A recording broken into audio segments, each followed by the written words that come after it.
Today I'm turning AI slime real. Hit subscribe and let's get started.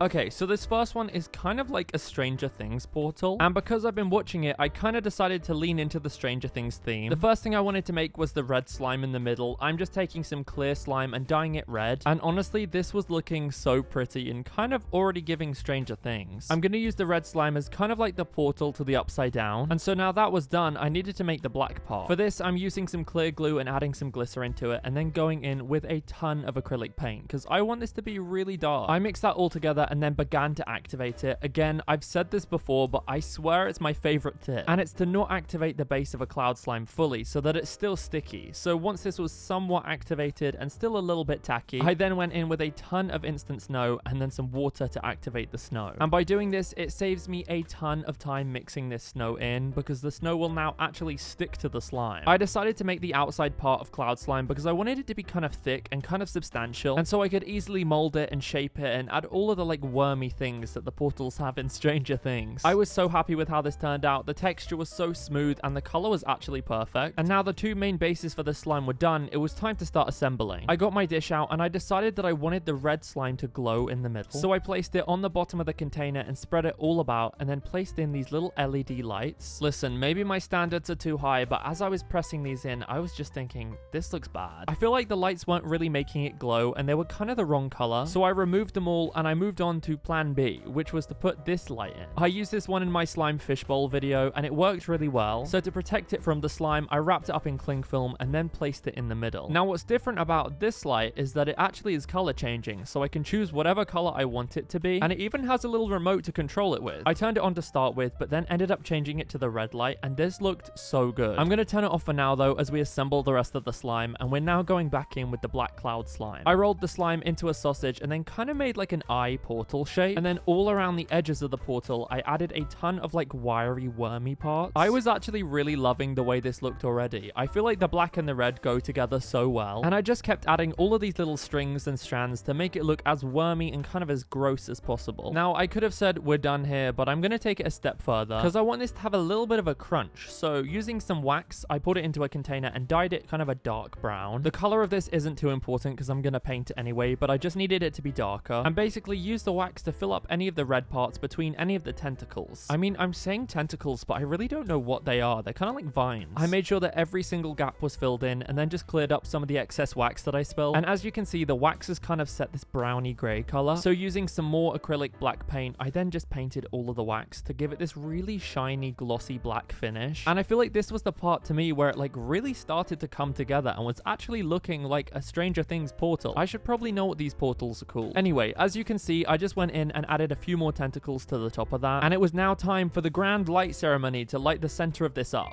I was actually really impressed with this. I know I kind of took it my own way, and it definitely doesn't look identical to the AI slime, but I think it definitely looks more interesting. I decided to add a little bit more detail and kind of dragged some of the black slime over the red part to kind of make it look like the portal's closing or opening, and it was now time to destroy this.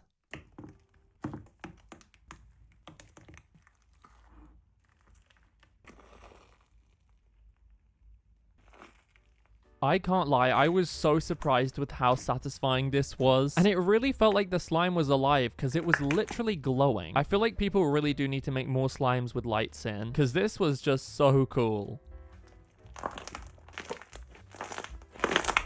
Okay, so this next one seems to be like a cotton candy chocolate bar with like cotton candy inside of it, which actually sounds pretty delicious. So to make it out of slime, I'm dyeing one wax pink and then one wax blue. I get a lot of comments asking why I don't dye wax, and honestly, it's mainly because I don't have enough pigments yet, because you really can't dye wax with anything that has water in it. I found this giant chocolate mold on Amazon, which I'll link below, and then carefully poured the pink and the blue in kind of like alternating patterns. I wanted it to be more of a tie-dye style cotton candy instead of a one side blue and one side pink. I was a little bit worried that I dyed the wax too much, but as it was setting, it was going this gorgeous pastel color, and the blue and the pink were just blending together so beautifully. I made sure that every single edge was absolutely covered in wax and then left that to sit, because it was now time to make the cotton candy filling. For this, I'm using some clear glue and some glycerin. Again, like I did with the cloud part of the portal slime, I'm only activating the base of this slightly so that the snow will go in a lot easier. Someone actually asked me what my favorite type of slime was the other day, and you know what? I feel like it may be fluffy cloud slime. I feel like it's not only a satisfying texture, but it's also a satisfying process to make it. And this was coming together so beautifully. I actually added a little bit of extra snow to this to make it extra fluffy like cotton candy. But obviously right now it doesn't really look like cotton candy, so we've got to dye it. Again, I just dyed it pink and blue and then mixed those together. Again, I kind of want this to be tie-dye, so I don't want them to be too separate. And it was now time to actually assemble the bar. Now, before I add any of the cloud slime, I'm actually going to fill this with some glitter because I want it to really sparkle when I first break it. I made sure it was evenly spread and then finally started to go in with the cloud slime. You have to be really careful with these not to overfill it or push too hard and break the wax. But once I had a pretty good amount in there, I went in with the leftover wax that I melted and then just poured it all over the top. I actually think the purple wax was really pretty, and all I had to do now was wait for this to dry. I was actually low-key getting a little bit impatient, so I used this fan to try and dry it quicker, and it actually worked. So I very carefully decided to start removing it. This is always the most stressful part for me because it's like, if I mess this up, I've wasted all my time. But thankfully, it actually worked, and the bar came out in one whole piece. This looks so great, but I wanted to give it a little bit of a shimmer, so I added some iridescent powder and kind of just brushed it all over the top of it, and it just gave it this really beautiful kind of iridescent sheen that I think definitely took it to the next level. And it was now finally time to get into this.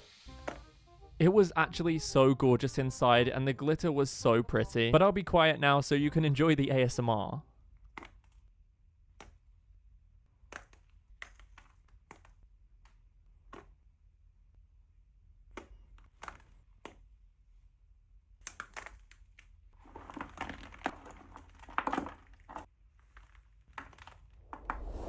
Okay, so if you've seen any other videos from this series, you know that I did attempt a keyboard slime once before and it didn't quite go to plan. So hopefully this next one I will be able to redeem myself and actually make a keyboard that looks like a keyboard. Last time I used wax for the keyboard, but this time I'm using some soft clay. I absolutely covered the mold with a ton of activator before I pressed the clay in because I really want this to be able to come out in one chunk and not stick at all. I think this is such a challenge because there are so many different parts to a keyboard and you have to really press it down to make sure everything is inside. I finally attempted to remove this from the mold, and let's just say it didn't go to plan again. I was honestly kind of disappointed, but I didn't give up, and to be honest, this was still really satisfying to play with anyway. For my next attempt, I needed it to be even more non-stick, so I decided to absolutely fill this mold with cornstarch, and I even used a brush to make sure that every single key was absolutely lined with cornstarch. I even covered the clay a little bit before I then really pressed it into the mold. For some reason, I feel like there's less clay this time. I don't know why. Maybe I squeezed all the air bubbles out, but I really had to jam that clay right in there before it was then time to attempt to remove this again. I was so nervous, but thankfully, I feel like it actually turned out pretty good. Honestly, to me, it doesn't have to be perfect as long as it resembles the keyboard because I'm literally going to be covering it with slime anyway. This was another pink and blue slime, so I dyed two sides of clear slime, one pink and one blue, and both of these colors were actually really gorgeous. I then very carefully laid the slime onto the keyboard. It's important here that you kind of get an even coat over the keyboard because it's going to sink in anyway, and you want to make sure that it's all coated to the same thickness.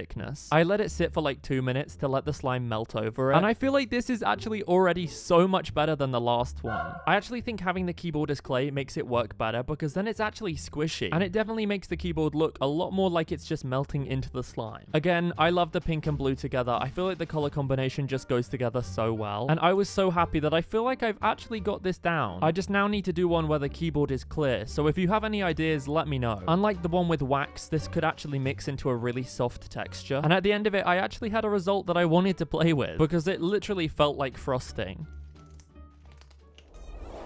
Well, I had so much fun turning these AI slimes into real ones. It is always so satisfying to watch these creations come to life, and I always think the real ones are so much better. If you like this video, make sure to give it a thumbs up, and if you want to see more videos like this in the future, make sure to hit subscribe. Until then, I'll see you guys in the next one.